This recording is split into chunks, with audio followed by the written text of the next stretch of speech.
प्रेम से बोलिए विष्णु भगवान की जय, बृहस्पति देव की जय।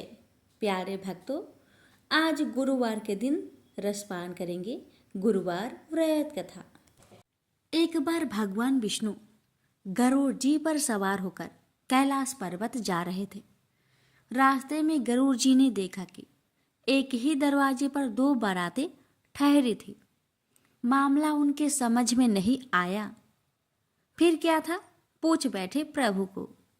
गरुड़ जी बोले, प्रभु, ये कैसी अनोखी बात है कि विवाह के लिए एक और बारातें दो आई हैं। मेरी तो समझ में कुछ नहीं आ रहा है।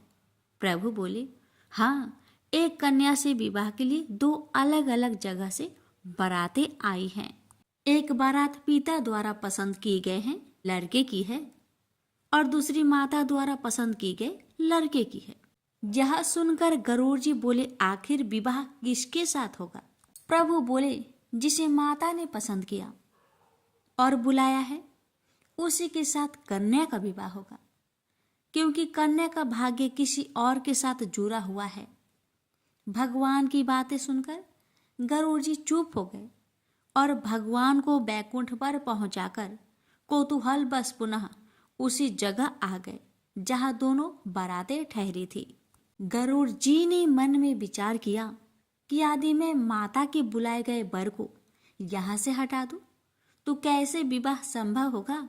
फिर क्या था, उन्होंने भगवत विधान को देखने की जिज्ञासा के लिए तुरंत ही उस वर को उठाया और ले जाकर समुद्र के एक टापू पर धर दिए।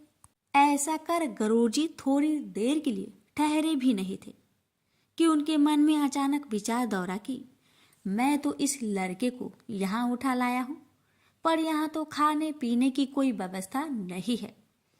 ऐसे में इस निर्जन टापू पर तो यह भूखा ही मर जाएगा और वहाँ सारी बारात मजे से 56 भोग का आनंद लेगी।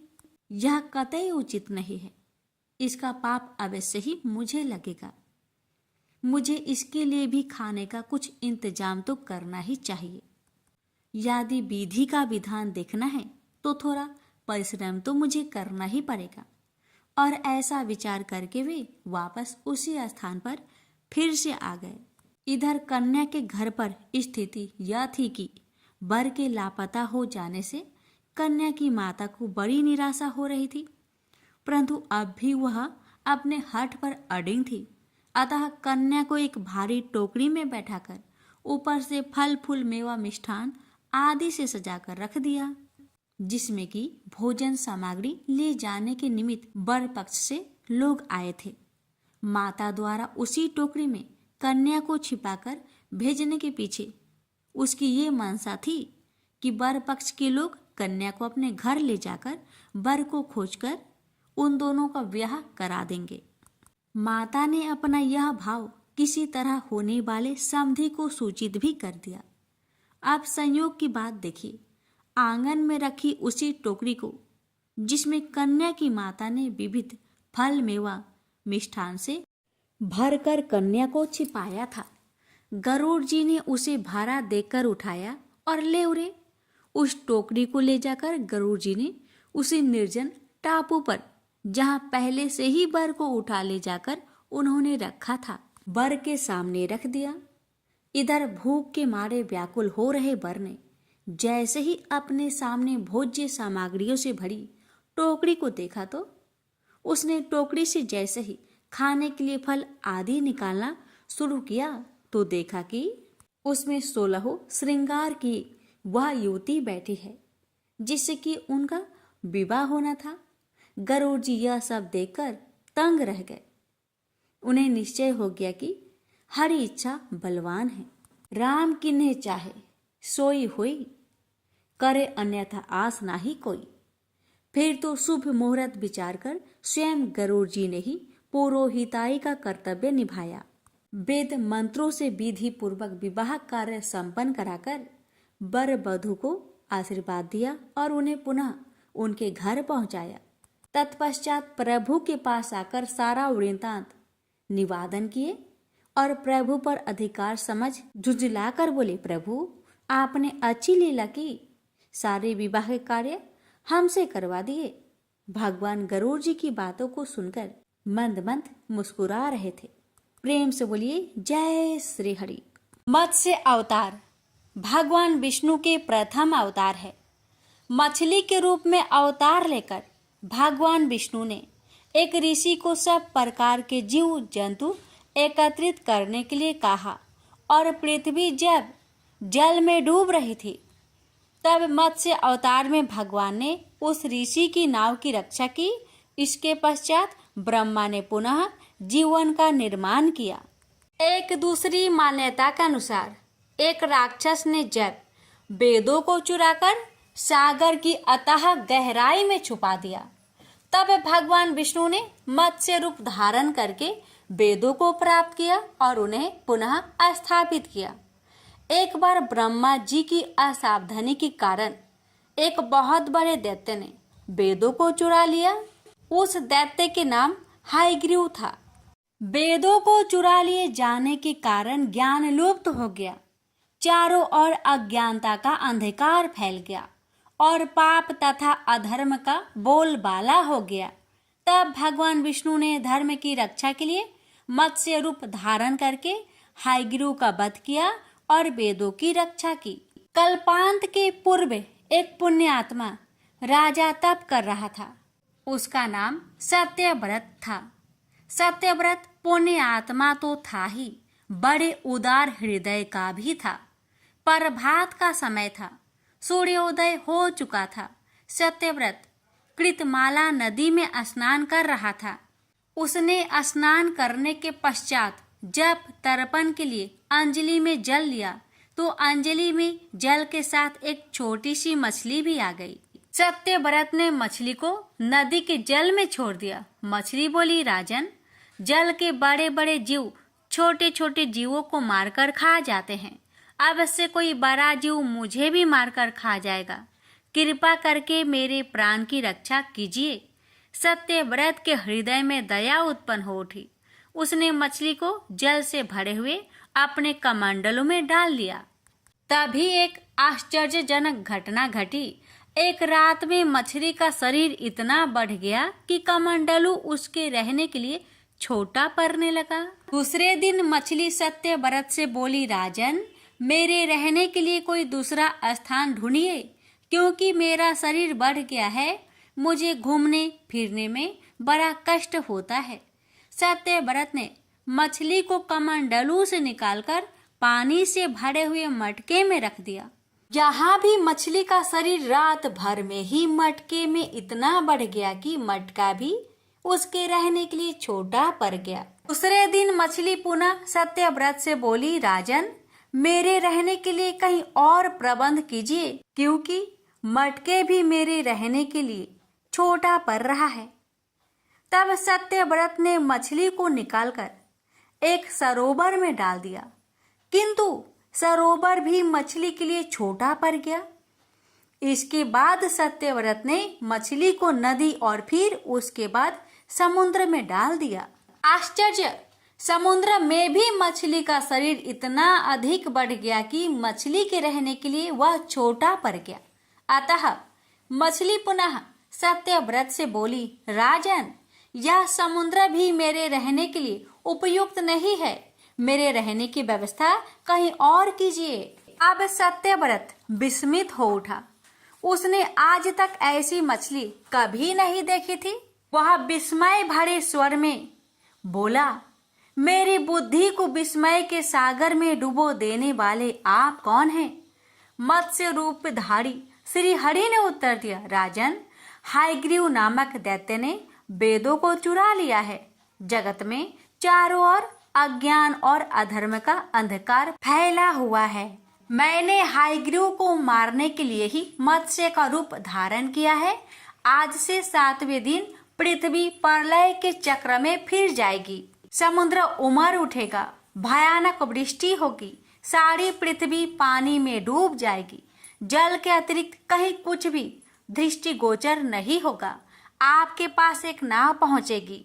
आप सभी अनाजों और औषधियों के बीज को लेकर सप्तऋषियों के साथ नाव पर बैठ जाइएगा।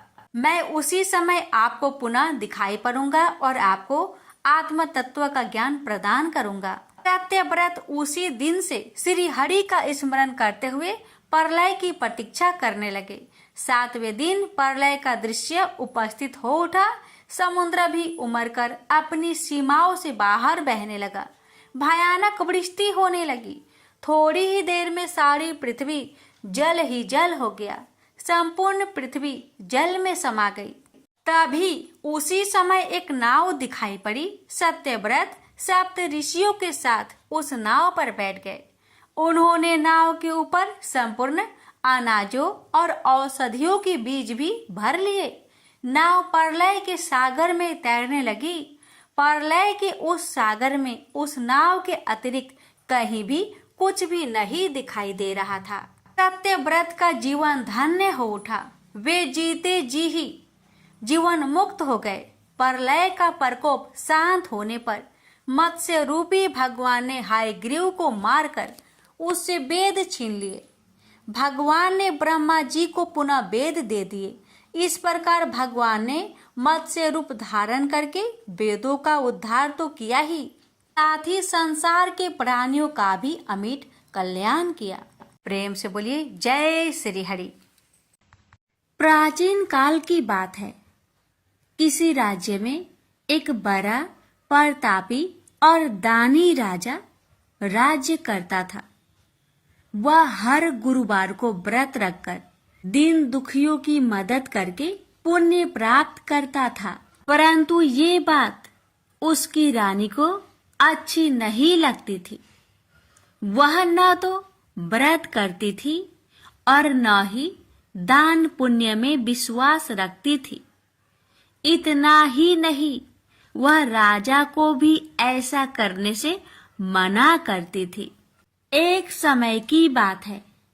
राजा शिकार खेलने के लिए वन में गए। घर पर रानी और दासी थी। उसी समय गुरु बृहस्पति देव साधु का रूप धारण कर राजा के दरवाजे पर भिक्षा मांगने आए। साधु ने जब रानी से भिक्षा मांगी तो वह कहने लगी, हे साधु महाराज, मैं इस दान और पुण्य से तंग आ गई हूँ। आप कोई ऐसा उपाय बताएं जिससे कि सारा धन नष्ट हो जाए और मैं आराम से रह सकूं।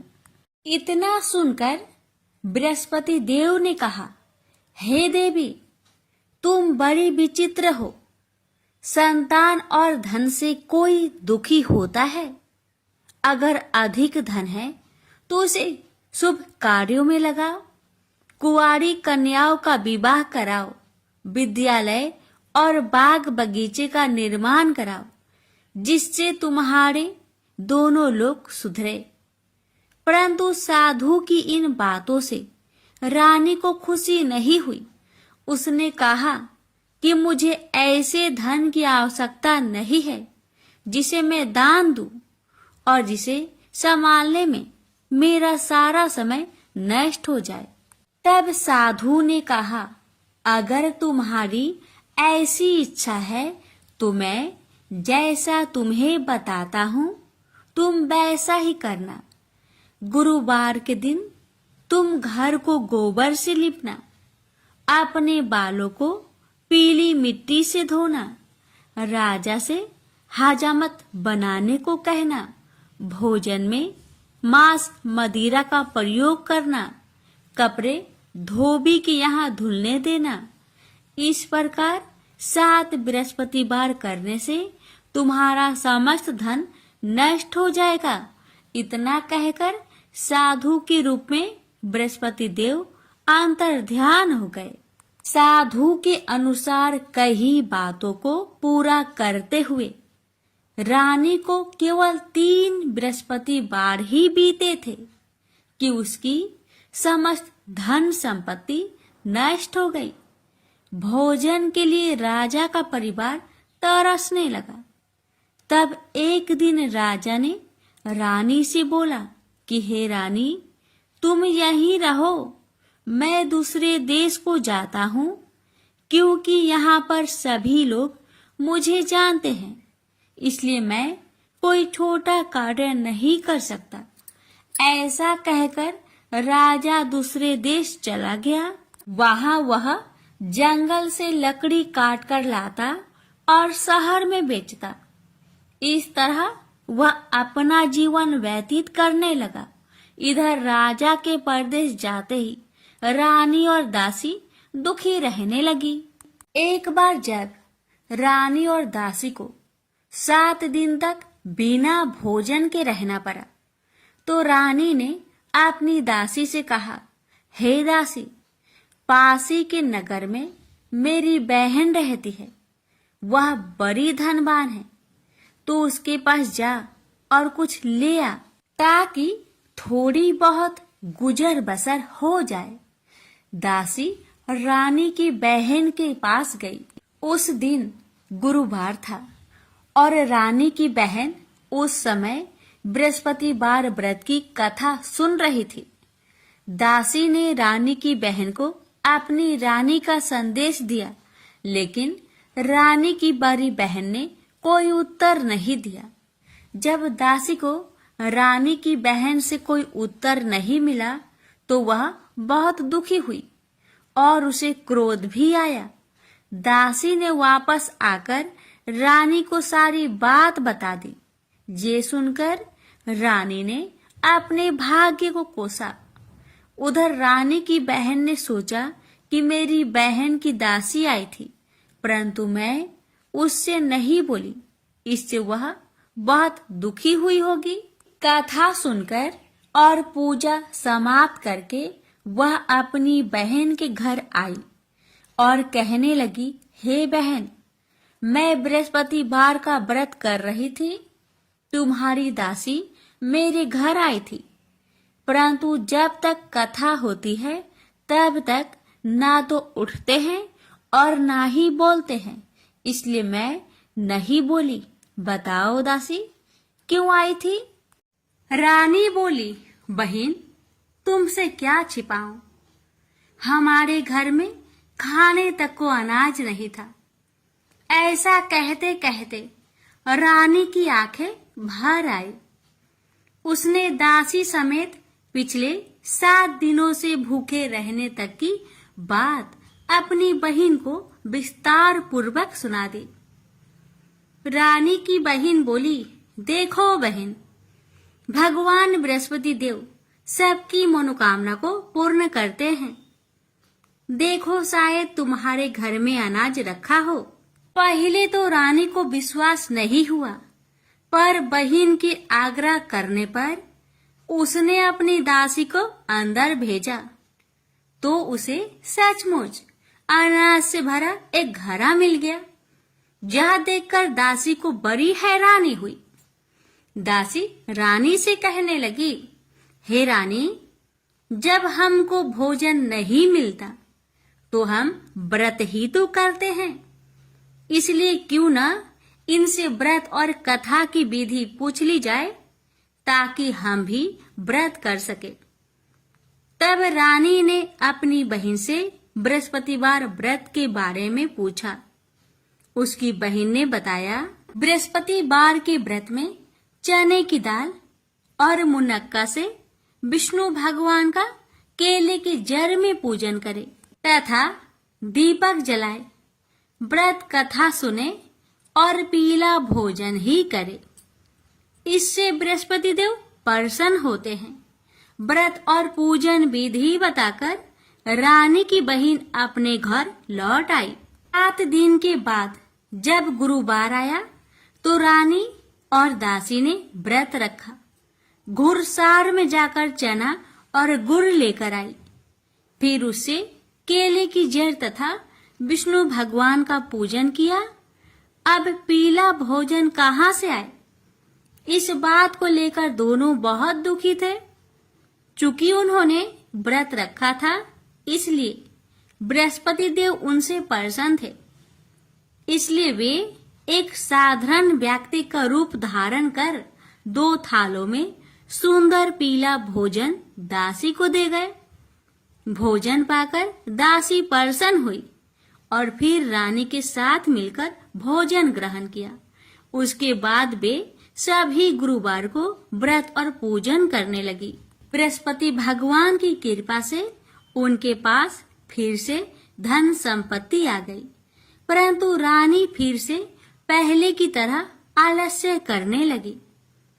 तब दासी बोली, देखो रानी, तुम पहले भी इस प्रकार आलस्य करती थी। तुम्हें धन रखने में कष्ट होता था, इस कारण सभी धन नष्ट हो गया, और अब जब भगवान बृहस्पति की कृपा से धन मिला है तो तुम्हें फिर से आलस्य होता है। रानी को समझाते हुए दासी कहती है कि बड़ी मुसीबतों के बाद हमने यह धन पाया है, इसलिए हमें दान पुण्य करना चाहिए, भूखे मनुष्य को भोजन कराना चाहिए और धन को शुभ कार्य में खर्च करना चाहिए, जिससे तुम्हारे कुल का यश बढ़ेगा, स्वर्ग की प्राप्ति होगी और पितृ प्रसन्न होंगे। दासी की बात मानकर रानी अपना धन शुभ कार्य में खर्च करने लगी, जिससे पूरे नगर में उसका यश फैलने लगा। बृहस्पतिवार व्रत कथा के बाद श्रद्धा के साथ आरती की जानी चाहिए। इसके बाद प्रसाद बांटकर उसे ग्रहण करना चाहिए। एक दिन राजा दुखी होकर जंगल में एक पेड़ के नीचे आसन जमाकर बैठ गया। वह अपनी दशा को याद करके व्याकुल होने लगा। बृहस्पतिवार का दिन था। एकाएक उसने देखा कि निर्जन वन में एक साधु प्रकट हुए। वह साधु भेष में स्वयं बृहस्पति देवता थे। लकड़हारे के सामने आकर बोले, हे लकड़हारे, इस सुनसान जंगल में तू चिंता मग्न क्यों बैठा है? लकड़हारे ने दोनों हाथ जोड़कर प्रणाम किया और उत्तर दिया, महात्मा जी, आप सब कुछ जानते हैं, मैं क्या कहूँ? यह कहकर रोने लगा और साधु को अपनी आत्मकथा सुनाई। महात्मा जी ने कहा, तुम्हारी स्त्री ने बृहस्पति के दिन बृहस्पति भगवान का निरादर किया है, जिसके कारण रुष्ट होकर उन्होंने तुम्हारी यह दशा कर दी। अब तुम चिंता को दूर करके मेरे कहने पर चलो तो तुम्हारे सब कष्ट दूर हो जाएंगे और भगवान पहले से भी अधिक संपत्ति देंगे। तुम बृहस्पतिवार के दिन कथा किया करो।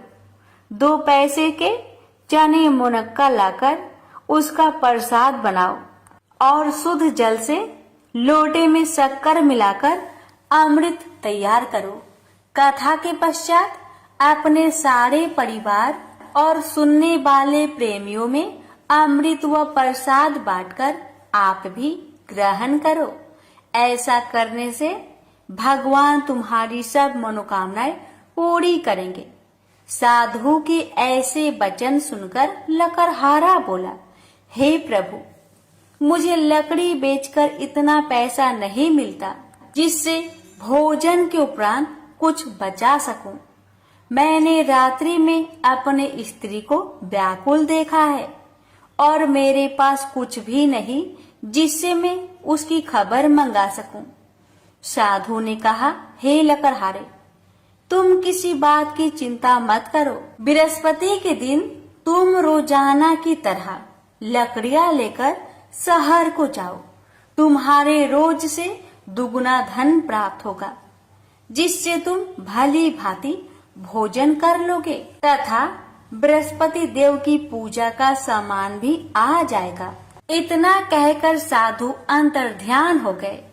धीरे धीरे समय व्यतीत होने पर फिर वही बृहस्पतिवार का दिन आया। लकड़हारा जंगल से लकड़ी काटकर किसी शहर में बेचने गया। उसे उस दिन और दिन से अधिक पैसा मिला। राजा ने चना गुड़ आदि लाकर गुरुवार का व्रत किया। उस दिन से उसके सभी कलेश दूर हुए। परंतु जब दोबारा गुरुवार का दिन आया तो बृहस्पतिवार का व्रत करना भूल गया। इस कारण बृहस्पति भगवान नाराज हो गए।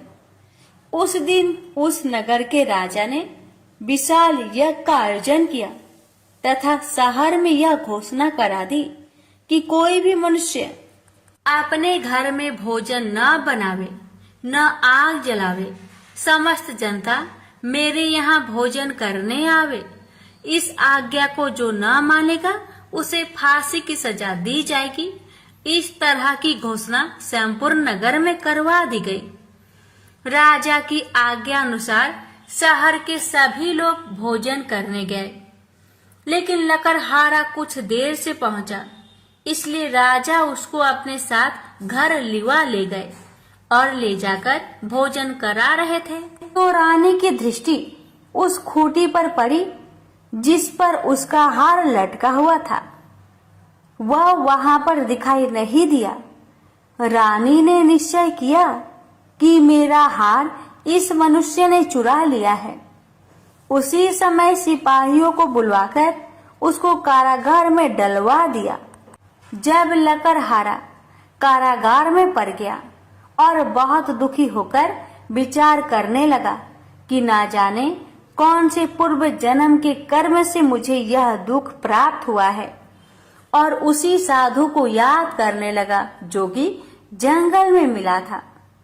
उसी समय तत्काल बृहस्पति देव साधु के रूप में प्रकट हुए और उसकी दशा को देखकर कहने लगे, अरे मूर्ख, तूने बृहस्पति देव की कथा नहीं करी, इस कारण तुझे दुख प्राप्त हुआ है। अब चिंता मत कर। बृहस्पति वार के दिन कारागार के दरवाजे पर 4 पैसे पड़े मिलेंगे। उनसे तू बृहस्पति देव की पूजा करना, तेरे सभी कष्ट दूर हो जाएंगे। बृहस्पति के दिन उसे 4 पैसे मिले। लकड़हारे ने कथा कही।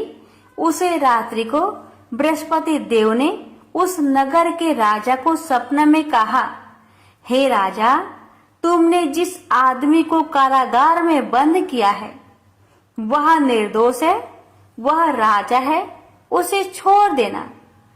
रानी का हार उसी खूंटी पर लटका है। अगर तू ऐसा नहीं करेगा तो मैं तेरे राज्य को नष्ट कर दूंगा। इस तरह रात्रि के सपनों को देखकर राजा प्रातः काल उठा और खूंटी पर हार देखकर लकड़हारे को बुलाकर क्षमा मांगी तथा लकड़हारे को योग्य सुंदर वस्त्र आभूषण देकर विदा कर दिया। बृहस्पति देव की आज्ञा अनुसार लकड़हारा अपने नगर को चल दिया। राजा जब अपने नगर के निकट पहुंचा तो उसे बड़ा आश्चर्य हुआ। नगर में पहले से अधिक बाग, तालाब, कुएं तथा बहुत सी धर्मशाला, मंदिर आदि बन गई है। राजा ने पूछा, यह किसका बाग और धर्मशाला है? तब नगर के सब लोग कहने लगे, यह सब रानी और बांदी की है। तो राजा को आश्चर्य हुआ और गुस्सा भी आया। जब रानी ने यह खबर सुनी कि राजा आ रहे हैं तो उन्होंने बांदी से कहा कि हे दासी, देख, राजा हमको कितनी बुरी हालत में छोड़ गए थे। हमारी ऐसी हालत देखकर वह लौट न जाए, इसलिए तू दरवाजे पर खड़ी हो जा। आज्ञा अनुसार दासी दरवाजे पर खड़ी हो गई। राजा आए तो उन्हें अपने साथ लिवा लाई। तब राजा ने क्रोध करके अपनी रानी से पूछा कि यह धन तुम्हें कैसे प्राप्त हुआ? तब उन्होंने कहा, हमें यह सब धन बृहस्पति देव के इस व्रत के प्रभाव से प्राप्त हुआ है। राजा ने निश्चय किया कि 7 रोज बाद तो सभी बृहस्पति देव का पूजन करते हैं, परंतु मैं प्रतिदिन दिन में 3 बार कहानी तथा रोज व्रत किया करूंगा। अब हर समय राजा ने दुपट्टे में चने की दाल बांधी रहती तथा दिन में 3 बार कहानी कहता। एक रोज राजा ने विचार किया कि चलो अपनी बहन के यहाँ हो आवे। इस तरह निश्चय कर राजा घोड़े पर सवार हो अपनी बहन के यहाँ को चलने लगा। मार्ग में उसने देखा कि कुछ आदमी एक मुर्दे को लिए जा रहे हैं। उन्हें रोककर राजा कहने लगा, अरे भाइयों, मेरी बृहस्पति देव की कथा सुन लो। वे बोले, लो, हमारा तो आदमी मर गया है, इसको अपनी कथा की परी है। परंतु कुछ आदमी बोले, अच्छा कहो, हम तुम्हारी कथा भी सुनेंगे। राजा ने दाल निकाली और जब कथा आधी हुई थी कि मुर्दा हिलने लग गया, और जब कथा समाप्त हो गई तो राम राम करके मनुष्य उठकर खड़ा हो गया। आगे मार्ग में उसे एक किसान खेत में हल चलाता मिला। राजा ने उसे देख और उससे बोले, अरे भैया, तुम मेरी बृहस्पतिवार की कथा सुन लो। किसान बोला, जब तक मैं तेरी कथा सुनूंगा तब तक 4 हरैया जोत लूंगा। जा अपनी कथा किसी और को सुनाना। इस तरह राजा आगे चलने लगा। राजा के हटते ही बैल पछाड़ खाकर गिर गए तथा किसान के पेट में बड़ी जोर का दर्द होने लगा। उस समय उसकी माँ रोटी लेकर आई। उसने जब यह देखा तो अपने पुत्र से सब हाल पूछा और बेटे ने भी सभी हाल कह दिया। तो बुढ़िया दौड़ी दौड़ी उस घोड़ सवार के पास गई और उससे बोली कि मैं तेरी कथा सुनूंगी, तू अपनी कथा मेरे खेत पर चलकर ही कहना। राजा ने बुढ़िया के खेत पर जाकर कथा कही। इसके सुनते ही वह बैल उठ खड़ा हुई तथा किसान के पेट का दर्द भी बंद हो गया। राजा अपनी बहिन के घर पहुंचा। बहिन ने भाई की खूब मेहमानी की।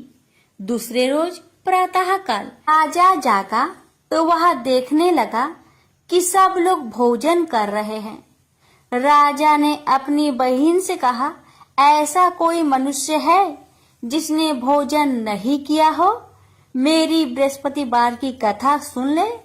बहिन बोली, हे भैया, यह देश ऐसा ही है कि पहले यहाँ लोग भोजन करते हैं, बाद में अन्य काम करते हैं। अगर कोई पड़ोस में हो तो देख आऊं। वह ऐसा कहकर देखने चली गई, परंतु उसे कोई ऐसा व्यक्ति नहीं मिला जिसने भोजन न किया हो। अतः वह एक कुम्हार के घर गई जिसका लड़का बीमार था। उसे मालूम हुआ कि उनके यहाँ 3 रोज से किसी ने भोजन नहीं किया है। रानी ने अपने भाई की कथा सुनने के लिए कुम्हार से कहा। वह तैयार हो गया।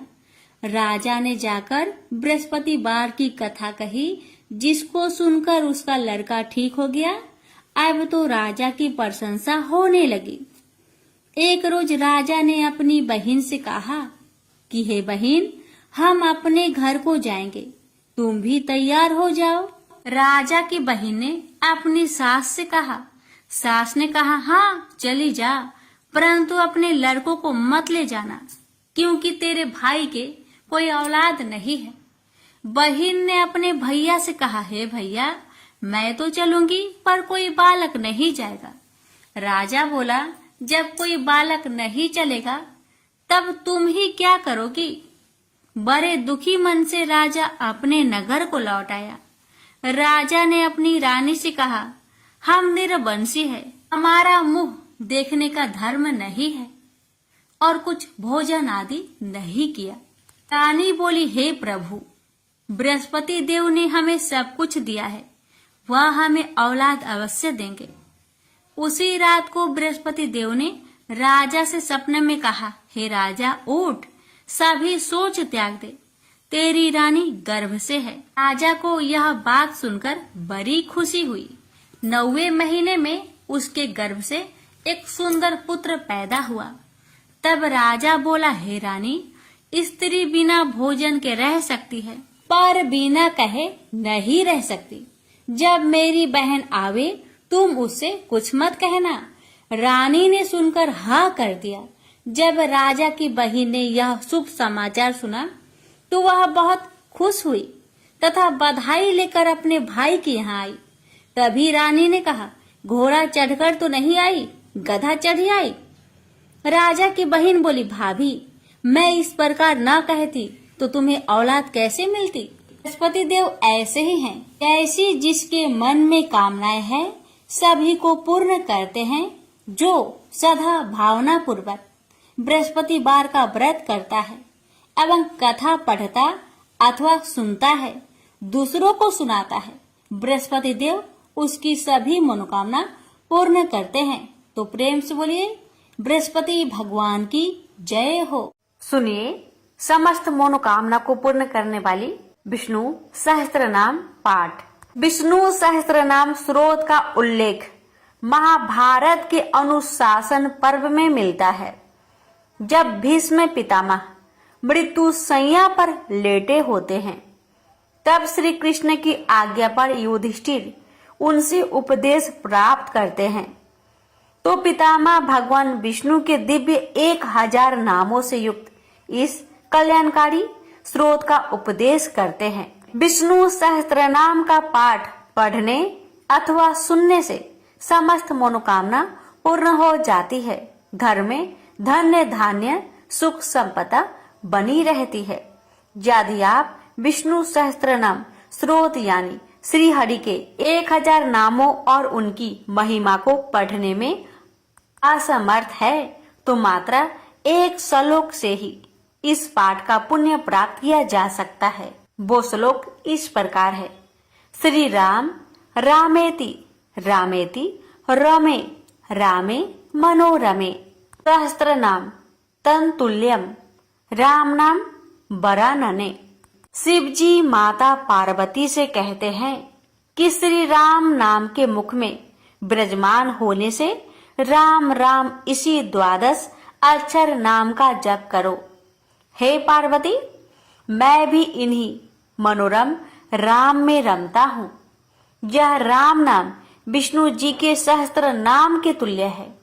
भगवान राम के राम नाम को विष्णु सहस्त्र नाम के तुल्य कहा गया है। इस मंत्र को श्री राम तारक मंत्र भी कहा जाता है और इसका जाप संपूर्ण विष्णु सहस्त्र नाम या भगवान विष्णु के 1000 नामों के जाप के समतुल्य है। यह मंत्र श्री राम रक्षा स्त्रोतम के नाम से भी जाना जाता है। एक बार देवों के देव महादेव जी ने माता पार्वती जी से अपने साथ भोजन करने का अनुरोध किया, तो भगवती ने यह कहकर टाल दिया कि वे अभी विष्णु सहस्त्र नाम का पाठ कर रही है, इसमें कुछ देर लगेगी, तब तक आप प्रतीक्षा करें। भगवान शंकर ने जब पुनः पार्वती जी को बुलाया, तब भी पार्वती जी ने यही उत्तर दिया कि वे विष्णु सहस्त्र नाम के पाठ के पूर्ण होने के बाद ही आ सकेगी। शिव जी को उस समय बड़ी जल्दी थी, भूख लग रही थी और भोजन ठंडा हो रहा था। ऐसे में भूत भावन भगवान शिव जी ने कहा, हे पार्वती, राम राम कहो। एक बार राम कहने से विष्णु सहस्त्र नाम का संपूर्ण फल मिल जाता है, क्योंकि श्री राम नाम ही विष्णु सहस्त्र नाम के तुल्य है। इस प्रकार शिव जी के मुख से इस 2 अक्षर के नाम राम का विष्णु सहस्त्र नाम के समान जप सुनकर माँ पार्वती अभिभूत हो गई और उन्होंने भी तब राम इस दिव्य अक्षर नाम का जप करके प्रसन्न होकर शिव जी के साथ भोजन किया। प्रेम से बोलिए सिया रामचंद्र की जय। हर हर महादेव, माता पार्वती की जय, लक्ष्मी नारायण की जय। सुनिए समस्त मनोकामना को पूर्ण करने वाली विष्णु सहस्त्र नाम पाठ। विष्णु सहस्त्र नाम स्रोत का उल्लेख महाभारत के अनुशासन पर्व में मिलता है। जब भीष्म पितामह मृत्यु शैया पर लेटे होते हैं, तब श्री कृष्ण की आज्ञा पर युधिष्ठिर उनसे उपदेश प्राप्त करते हैं। तो पितामह भगवान विष्णु के दिव्य 1000 नामों से युक्त इस कल्याणकारी स्रोत का उपदेश करते हैं। विष्णु सहस्त्र नाम का पाठ पढ़ने अथवा सुनने से समस्त मनोकामना पूर्ण हो जाती है। घर में धन्य धान्य सुख संपदा बनी रहती है। यदि आप विष्णु सहस्त्र नाम स्रोत यानी श्री हरि के 1000 नामों और उनकी महिमा को पढ़ने में असमर्थ है तो मात्र एक श्लोक से ही इस पाठ का पुण्य प्राप्त किया जा सकता है। वो श्लोक इस प्रकार है। श्री राम रामेति रामेति रमे रामे मनोरमे सहस्त्र नाम तन्तुल्यम राम नाम बरानने। शिव जी माता पार्वती से कहते हैं कि श्री राम नाम के मुख में विराजमान होने से राम राम इसी 12 अक्षर नाम का जप करो। हे पार्वती, मैं भी इन्हीं मनोरम राम में रमता हूँ। यह राम नाम विष्णु जी के सहस्त्र नाम के तुल्य है। भगवान राम के राम नाम को विष्णु सहस्त्र नाम के तुल्य कहा गया है। इस मंत्र को श्री राम तारक मंत्र भी कहा जाता है और इसका जाप संपूर्ण विष्णु सहस्त्र नाम या भगवान विष्णु के 1000 नामों के जाप के समतुल्य है। यह मंत्र श्री राम रक्षा स्तोत्रम के नाम से भी जाना जाता है। एक बार देवों के देव महादेव जी ने माता पार्वती जी से अपने साथ भोजन करने का अनुरोध किया तो भगवती ने यह कहकर टाल दिया कि वे अभी विष्णु सहस्त्र नाम का पाठ कर रही है, इसमें कुछ देर लगेगी, तब तक आप प्रतीक्षा करें। भगवान शंकर ने जब पुनः पार्वती जी को बुलाया तब भी पार्वती जी ने यही उत्तर दिया कि वे विष्णु सहस्त्र नाम के पाठ के पूर्ण होने के बाद ही आ सकेगी। शिव जी को उस समय बड़ी जल्दी थी, भूख लग रही थी और भोजन ठंडा हो रहा था। ऐसे में भूत भावन भगवान शिव जी ने कहा, हे पार्वती, राम राम कहो। एक बार राम कहने से विष्णु सहस्त्र नाम का संपूर्ण फल मिल जाता है, क्योंकि श्री राम नाम ही विष्णु सहस्त्र नाम के तुल्य है। इस प्रकार शिव जी के मुख से इस 2 अक्षर के नाम राम का विष्णु सहस्त्र नाम के समान जप सुनकर माँ पार्वती अभिभूत हो गई और उन्होंने भी तब राम इस दिव्य अक्षर नाम का जप करके प्रसन्न होकर शिव जी के साथ भोजन किया। प्रेम से बोलिए सिया रामचंद्र की जय। हर हर महादेव। माता पार्वती की जय। लक्ष्मी नारायण की जय।